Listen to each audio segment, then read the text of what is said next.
The checkout line wasn't moving. Andrea Walsh stood behind her cart, fingers drumming impatiently on the handle, her company's quarterly report, burning a hole in her mind. Harper clung to her mother's jacket, trying to be invisible the way she always did in public places. A 7-year-old who'd learned that silence was safer when you couldn't speak. Then the man ahead of them turned around, grease under his fingernails, faded work uniform, the kind of exhaustion that came from double shifts. But his eyes landed on Harper, and something shifted. His hands lifted into the air, smooth, intentional, purposeful. Sign language. "Hey there. Cool backpack," his fingers said with a warm smile. Harper's face lit up like sunrise. Andrea froze, her grip tightening on the cart handle. This tired stranger in a grocery line, this blue-collar worker she'd barely noticed, was doing what 90% of the world never bothered to do. He was speaking her daughter's language. Who was this man? And why did it feel like everything was about to change? Joel Brennan's alarm went off at 5 in the morning, the same as every day for 3 years. He reached over with calloused fingers and silenced it without opening his eyes. The apartment was cold, the heating broken again, but Joel had stopped noticing. He pulled on his faded work uniform and looked in the bathroom mirror at a man who looked 10 years older than 38. The soft padding of feet made him turn. Ruby stood in the doorway, dark hair wild, clutching her stuffed rabbit. Joel's hands moved before words could form. "Good morning, sweetheart. Did I wake you?" Ruby shook her head and signed back. "I wanted breakfast with you." They moved through their morning routine with practiced ease. Joel made eggs while Ruby set the table with mismatched plates from thrift stores. The refrigerator was covered in Ruby's drawings, bright pictures of their family of 2 and the mother who wasn't there anymore. Ruby tugged his sleeve. "Can we practice vocabulary?" Joel nodded, and they signed together over breakfast. Tree, book, friend, happy. Each word was a small victory for a 9-year-old girl who'd never spoken aloud in her life. When Ruby stumbled, Joel showed her again with infinite patience. This was their time before the world intruded. After breakfast, Joel braided Ruby's hair the way his wife used to, his rough hands surprisingly gentle. Ruby watched him in the mirror, her expression serious. "Will you pick me up today?" Joel's hands hesitated. "I'll try, baby. Mrs. Rodriguez will get you if I can't." Ruby nodded but couldn't hide her disappointment. That look killed Joel every time. Every missed pickup, every late evening, every moment he couldn't be the father he wanted to be. But bills didn't pay themselves, and Ruby deserved better than this cold apartment. The school bus arrived at 7:30. Joel walked Ruby to the street, her hand small in his. Other parents talked amongst themselves, occasionally glancing at Ruby with uncomfortable pity. They never knew what to say to the deaf girl, so they said nothing. Ruby stood close to Joel's leg and waited silently. When the bus came, Joel knelt down. "Have a good day. I love you." Ruby signed back immediately. "I love you too, Daddy." Joel watched the bus disappear and felt the weight of being a single father settle on his shoulders again. His workday was routine. 3 residential calls, 2 commercial properties, all requiring the kind of labor that left him exhausted. His boss at the HVAC company handed him orders without conversation. Joel didn't complain. This job kept Ruby in her special school with teachers who understood her needs. That was worth the aching back and raw hands. By evening, his phone showed 6 missed calls.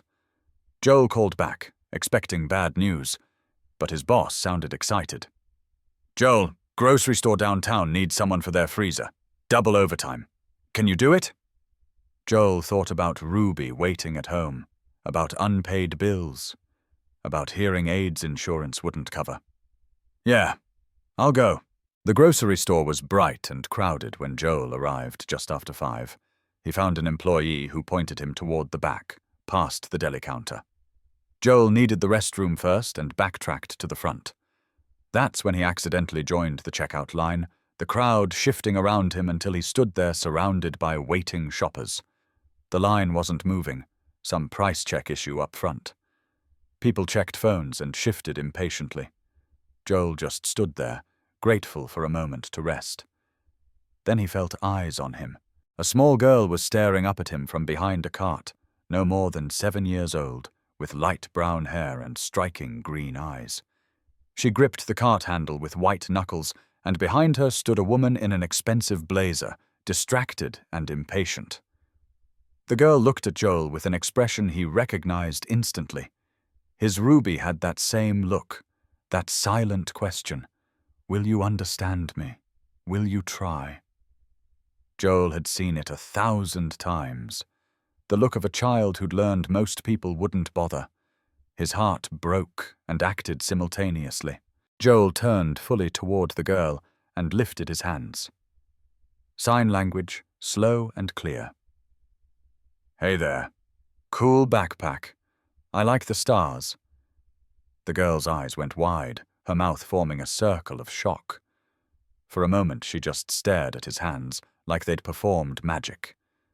Then her own hands flew up, moving with pure excitement. You can talk like me. Nobody talks like me. Joel felt warmth spread through his chest. I have a daughter. She talks like you too. Her name is Ruby. She's 9 years old. The woman behind the cart had gone completely still. No more drumming fingers, no more impatience. Joel looked up and met blue eyes staring at him with profound shock. Her mouth was slightly open, her professional demeanor shattered. She looked from Joel's face to his hands to her daughter and back, trying to process something impossible. Joel suddenly felt conscious of his dirty uniform, his work boots, the grease under his nails. The woman started, then stopped. You know sign language? Yes, ma'am, Joel said simply. The girl was tugging her mother's jacket, signing frantically. Mommy, he has a daughter like me. Her name is Ruby. The woman looked at her daughter, and something vulnerable crossed her face. I'm sorry, Joel said quickly. I didn't mean to intrude. Your daughter just reminded me of Ruby.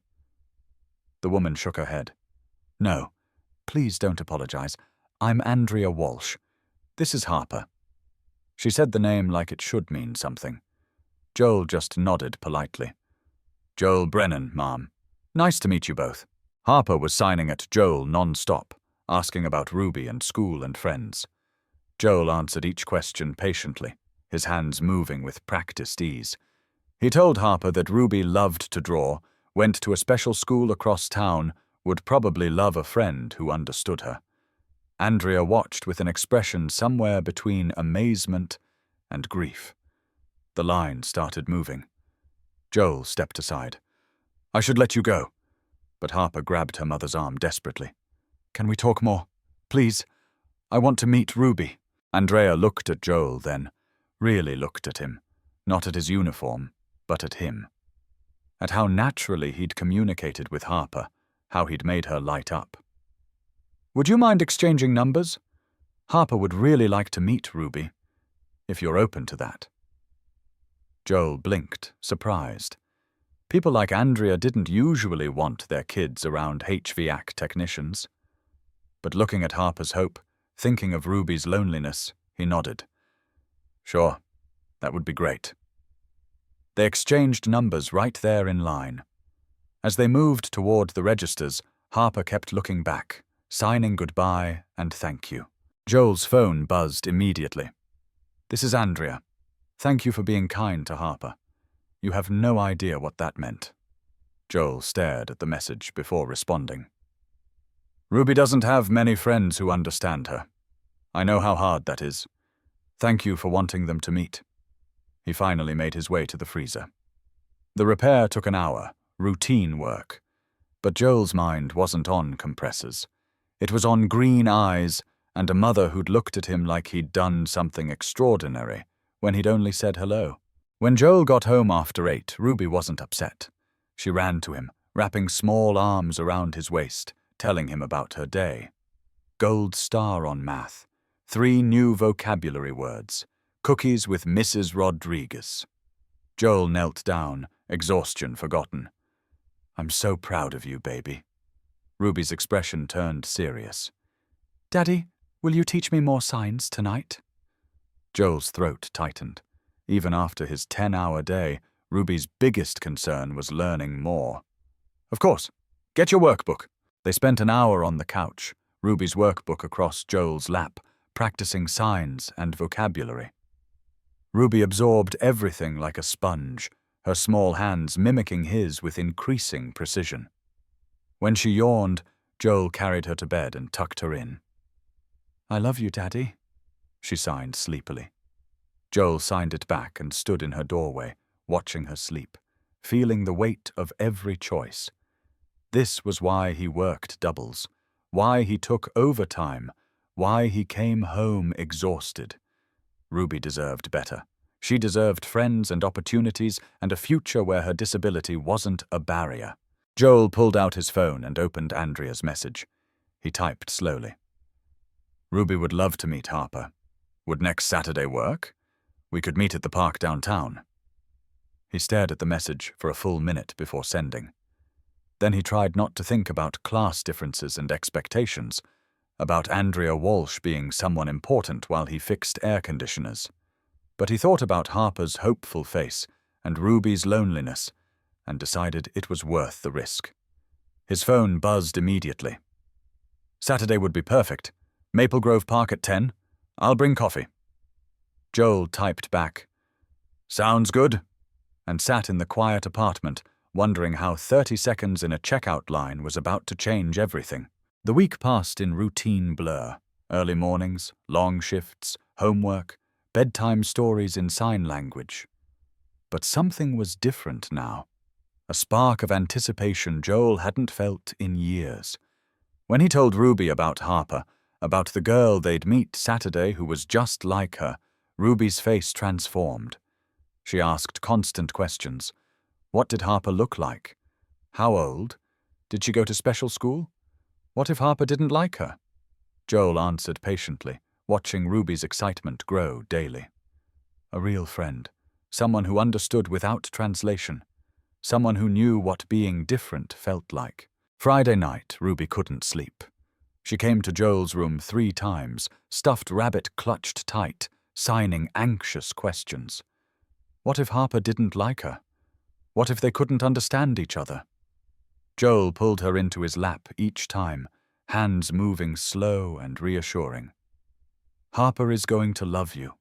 You're kind and funny and smart. And she talks just like you do." Ruby nodded, but Joel felt her heart racing. This wasn't just a playdate. For Ruby, this was the possibility of something she'd never had. A real friend. Saturday morning, Ruby was awake before Joel for the first time in months, already dressed in her favorite purple shirt. She'd made her bed without being asked. Joel made breakfast, but Ruby barely ate, too excited. She kept signing the same question. "Is it time yet?" Joel checked his watch repeatedly. 9:15. 45 minutes to go.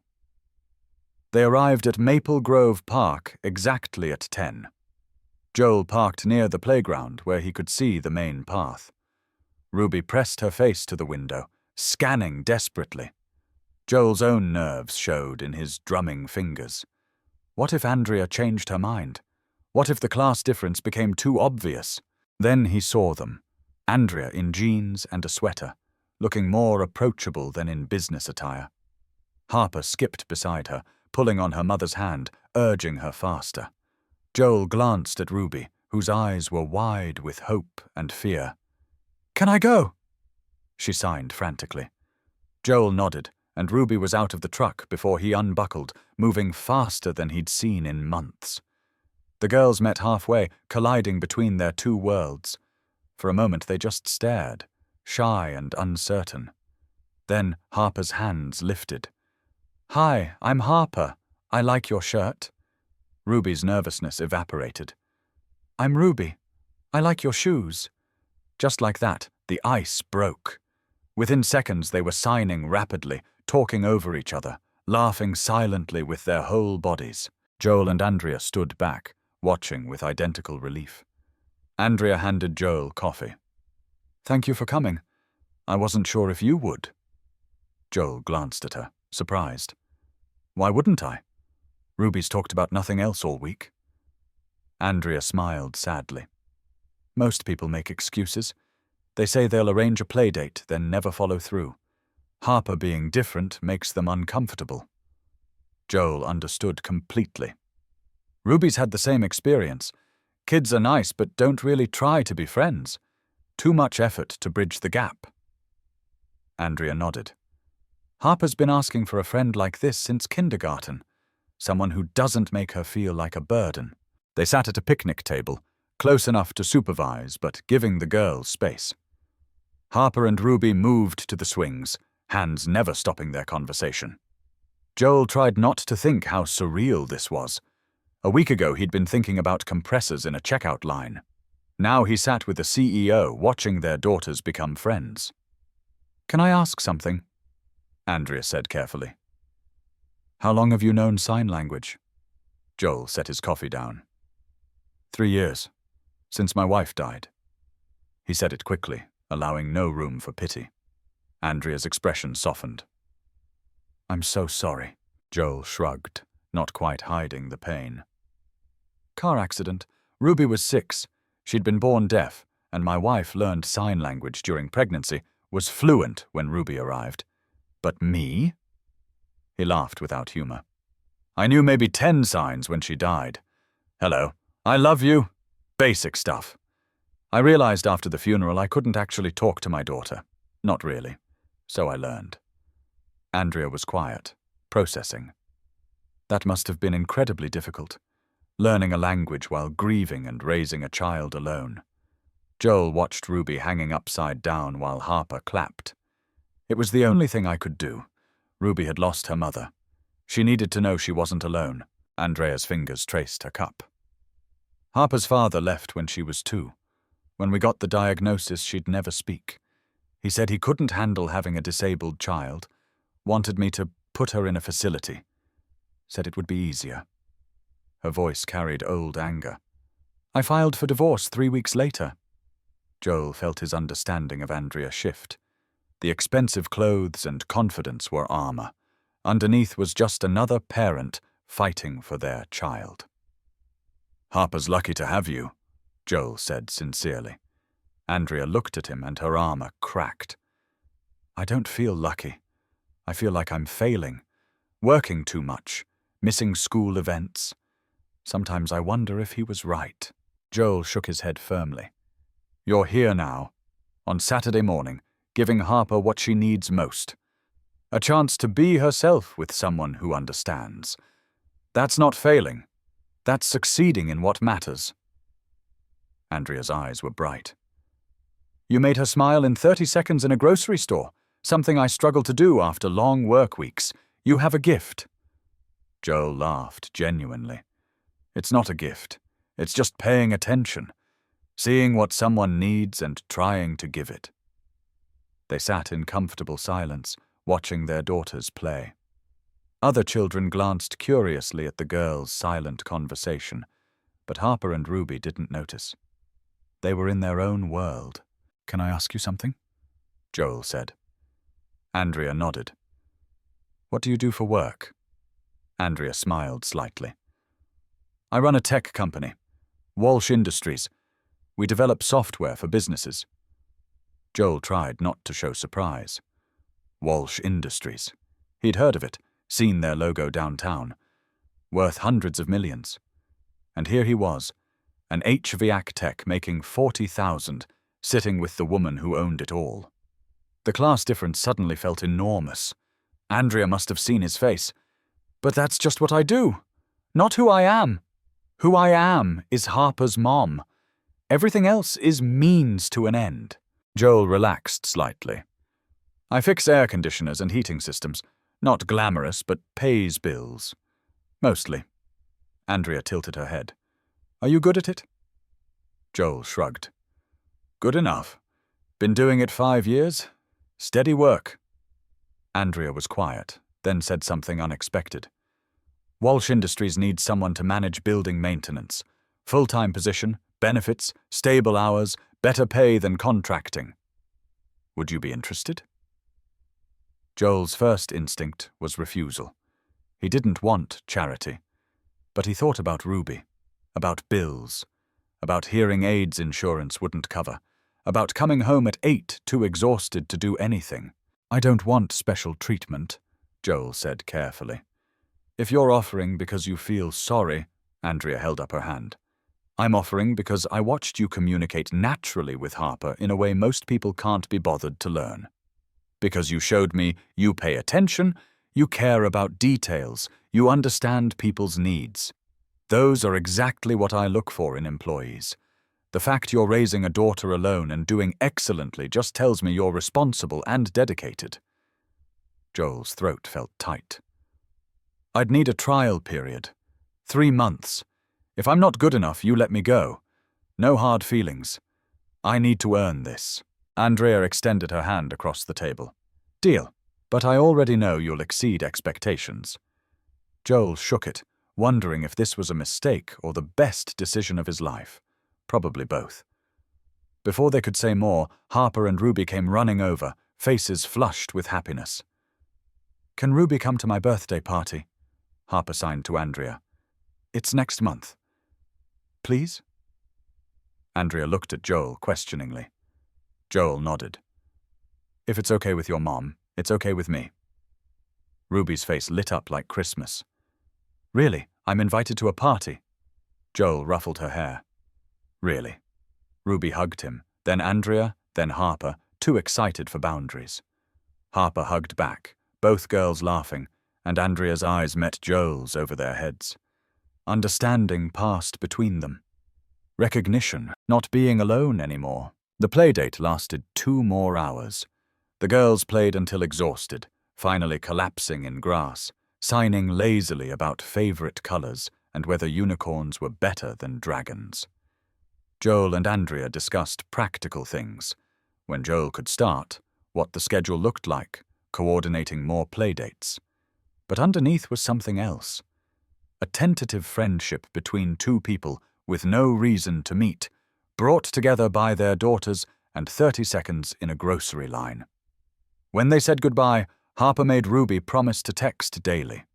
Ruby made Harper promise to visit their apartment. The adults exchanged looks, knowing these promises would be kept. As Joel drove home with Ruby chattering excitedly beside him, he felt something he hadn't felt in 3 years. Real, tangible hope. 3 months passed faster than Joel expected.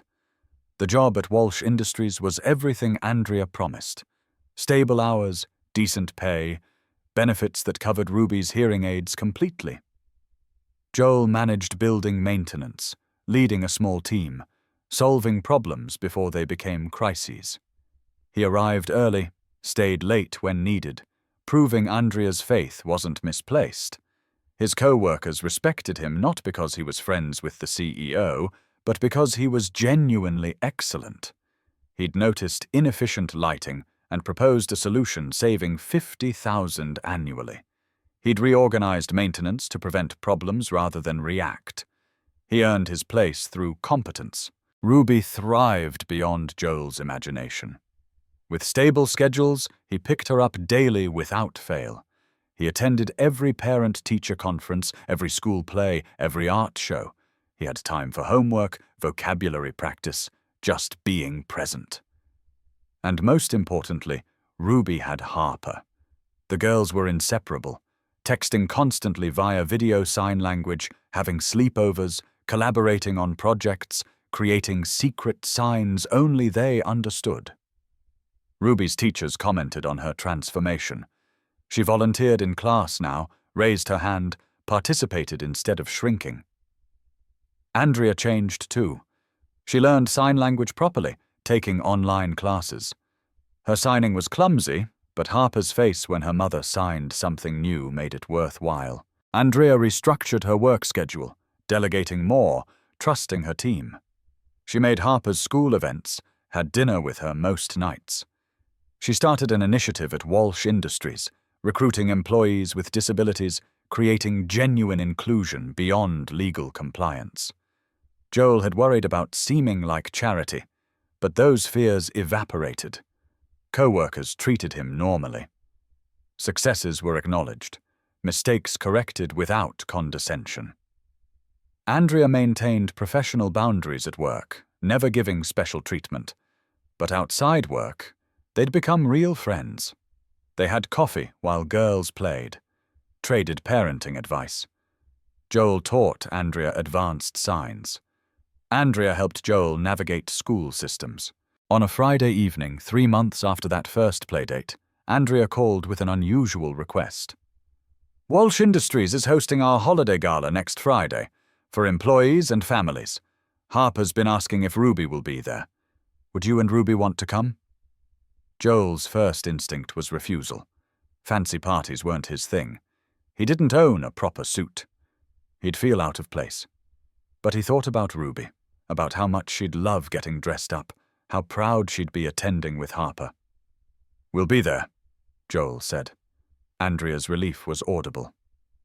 Thank you. And Joel? It's not formal, just festive. No tuxedo needed. Joel laughed. Good, because I don't own one. The night of the gala, Joel borrowed a blazer from a co-worker and wore his best jeans and button-down. Ruby wore a red dress from a thrift store, her hair in careful curls Joel spent an hour perfecting. She signed, "I'm beautiful" at the mirror, and Joel's heart clenched. You're gorgeous, he signed back. The most beautiful girl at the party. The gala was in a hotel ballroom, decorated with lights and evergreen garlands. Joel felt immediately out of place among employees in cocktail dresses and sport coats. Then Harper came running in a green velvet dress, signing, "Ruby, you're here!" And Ruby lit up. And Joel remembered why they came. Andrea appeared beside him, elegant in navy. You came. I'm glad. Joel gestured at the impressive ballroom. This is amazing. Every year? Andrea smiled. Tradition, to thank employees and let families see where parents work. She paused. Come on, I'll introduce you. She guided him through the crowd, including Joel in conversations with department heads. Joel was aware how different he was. They discussed market trends and projections. He discussed compressor replacements and efficiency. But Andrea kept him included, kept asking his opinion, treating him like he belonged. As evening progressed, Joel relaxed.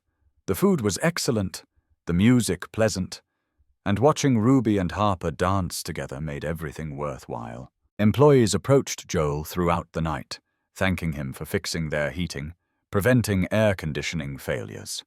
He'd made genuine difference, he realized, not just for Andrea, but everyone in this building. That felt meaningful.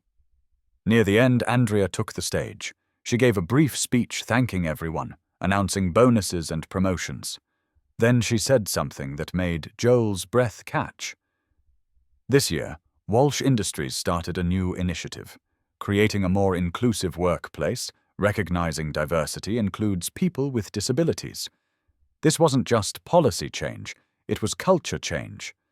And it started because someone showed me our way wasn't good enough. Andrea's eyes found Joel's. 3 months ago, a man in a grocery line took 30 seconds to communicate with my daughter in sign language. Such a small gesture. But it changed everything. It made me realize true inclusion isn't about checking boxes. It's about genuinely seeing people and making effort to understand their needs. Since then, we've hired 12 employees with disabilities, installed better accessibility features, trained our entire staff in basic sign language. The crowd applauded, and Joel's face flushed. I'm sharing this because small acts of kindness genuinely matter. Paying attention matters. Making someone feel seen and understood can change lives. Thank you to Joel Brennan, whose simple act reminded me what really matters, and thank you all for embracing this change. The applause was louder, and Joel wanted to disappear. But Ruby tugged his sleeve, signing, "You're famous, Daddy." With such pride, Joel had to smile. After the speech, people approached asking about sign language lessons, sharing stories about family members with disabilities, thanking him for the culture change. It was overwhelming in the best way. As the party wound down, Harper and Ruby were passed out in chairs, exhausted from dancing. Andrea sat beside Joel, both watching their sleeping daughters. "Thank you for coming. It meant a lot." Joel shook his head. "I should thank you. 3 months ago I was barely surviving. Now I have stable job, benefits, time with Ruby. You changed our lives." Andrea looked at him directly. "No, Joel, you changed your own life. I just opened a door. You walked through it and proved you belonged. Everything you've accomplished, you earned." Joel nodded, throat tight. "Still, thank you for seeing past the dirty uniform and grease under my nails." Andrea smiled. "I didn't see past those things. I saw someone who worked hard enough to come home dirty. Someone who loved his daughter enough to learn an entire language. Someone who was kind to a stranger's child. That's what I saw. The rest was just details." They sat in comfortable silence as the ballroom emptied. Finally, Joel gently woke Ruby, lifting her when she was too sleepy to walk. Andrea did the same with Harper. They walked to parking together, girls managing sleepy waves before families separated. As Joel drove home through quiet streets, he thought about how 30 seconds had led to all this. Stable job, security, friendship, and most importantly, Ruby having what she deserved. A real friend, support system, future full of possibilities. 6 months after that grocery store meeting, Joel stood in the Walsh Industries break room making morning coffee. His phone buzzed with a text from Andrea. "Harper wants Ruby at the aquarium Saturday. My treat. Please say yes or I'll never hear the end of it." Joel smiled and typed back. "Ruby would love it. But I'm paying for our tickets. No arguments." Andrea's response was instant. "You're stubborn." Joel sent back a smiley emoji, marveling at how comfortable their friendship had become. The aquarium trip was perfect. Girls pressing faces to tanks, signing excitedly about fish and sharks and sea turtles. At the jellyfish exhibit, Andrea told Joel about the merger. "My role's changing. More travel, more responsibility. 6 months ago I'd have been thrilled, but now I keep thinking about Harper." Joel understood. "Only you can decide. But for what it's worth, Harper won't remember your paycheck. She'll remember whether you were there." Andrea nodded slowly. "When did you get so wise?" Joel laughed. "I'm not wise, just someone who learned you can't get time back." Andrea decided to take the promotion, but on her terms. Better work-life balance, minimal travel. "And I'm bringing you with me," she said. Joel blinked. "What?" Andrea smiled. "The merged company needs someone to oversee facility management for all their offices. Significant step-up, substantial pay increase, managing people instead of fixing things. I recommended you. They want to interview you next week." Joel's mind reeled. "Andrea, I don't have credentials." She held up her hand. "You have 3 months of proven excellence, recommendations from everyone, intelligence and work ethic to learn what you don't know, and people skills that can't be taught. That's what they need." The interview went better than Joel hoped. He answered honestly, focused on his strengths. The offer letter came 2 days later. The salary made him reread it 3 times. More than double his income. Enough for a better apartment in a safer neighborhood. Enough to save for Ruby's future, for college, for whatever she needed. Enough to breathe without constantly calculating whether they could afford groceries and rent simultaneously. Ruby squealed when Joel told her, signing so fast he could barely keep up. That evening after Ruby slept, Joel sat in their living room feeling everything. The job, friendships, stability, Ruby's confidence, all traced back to 30 seconds when he chose kindness over indifference. He thought about Andrea approaching him in the park, about Harper isolated until Ruby came along, about how none of this would have happened if he'd ignored Harper's tears. Small acts of kindness really did matter. Paying attention really did change lives. Not just the lives you helped, but your own life too. Joel texted Andrea. "Thank you for everything, for seeing potential in me, for giving me a chance, for being Ruby's friend and mine." Andrea's response came quickly. "Thank you for reminding me what really matters, for showing me success isn't just about profit margins, for being the friend I needed." Joel checked on Ruby one final time. She slept peacefully, stuffed rabbit under one arm, slight smile on her face. Joel adjusted her blankets, kissed her forehead, whispered words she couldn't hear, but he needed to say. "We made it, baby. We're going to be okay. More than okay. We're going to be happy." Standing in the doorway with a better job starting soon and a thriving daughter and friendships that felt like family, Joel realized it wasn't just wish or hope. It was truth. They had made it through the hardest years. They were okay. They were genuinely happy. And it had all started with a simple decision to be kind to a little girl in a grocery store who looked like she needed someone to see her. To really see her. The way Joel saw Ruby every single day. The way everyone deserved to be seen.